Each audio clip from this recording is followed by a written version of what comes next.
लोकसभेसाठी महाविकास आघाडीचं जागा वाटप आता अंतिम टप्प्यामध्ये आलेलं आहे।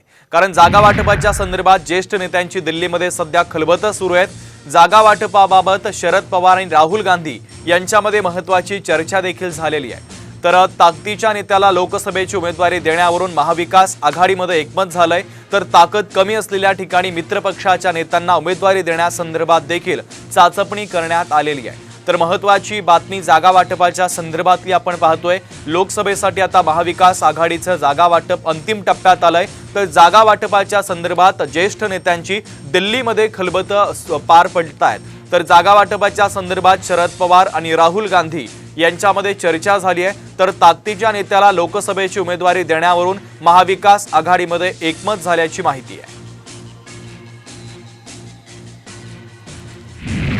दरम्यान महाविकास आघाडीच्या जागा वाटपावर 29 डिसेंबरला बैठक आयोजित करण्यात आली। काँग्रेस प्रदेश अध्यक्ष नाना पटोले यांनी या संदर्भातली माहिती दिली आहे। तर महाविकास आघाडीचं जागा वाटप दिल्लीमध्ये होणार आहे। तर मेरिटच्या आधारावर जागा वाटप ठरेल अशी माहिती देखील पटोले यांनी दिलेली आहे। तर संजय राऊतांना बोलायची सवय, त्यावर बोलणार नाही असा टोला देखील पटोले यांनी राऊतांना लगावलेला आहे।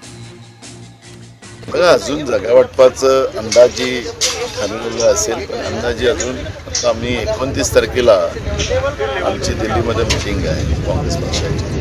29 तारखेला त्या ठिकाणी कुठल्या जागा आम्ही लढायच्या, कुठल्या जागा त्यांनी लढायच्या, त्याचा निर्णय आमच्या पक्षपातीवर पहिले होते, मग त्यांच्याशी बसून हा निर्णय घेतला। म्हणजे मधल्या काळात आढावा घेतले लोकसभेने, तो सगळा रिपोर्ट आम्ही सादर केला आणि मेरिटच्या आधारावर निर्णय घेऊ। संजय राऊत त्यांना बोलायची सवय, त्याच्यामुळे त्यांच्याबद्दल मला काही बोलायचं नाही। अजून जागा वाटपात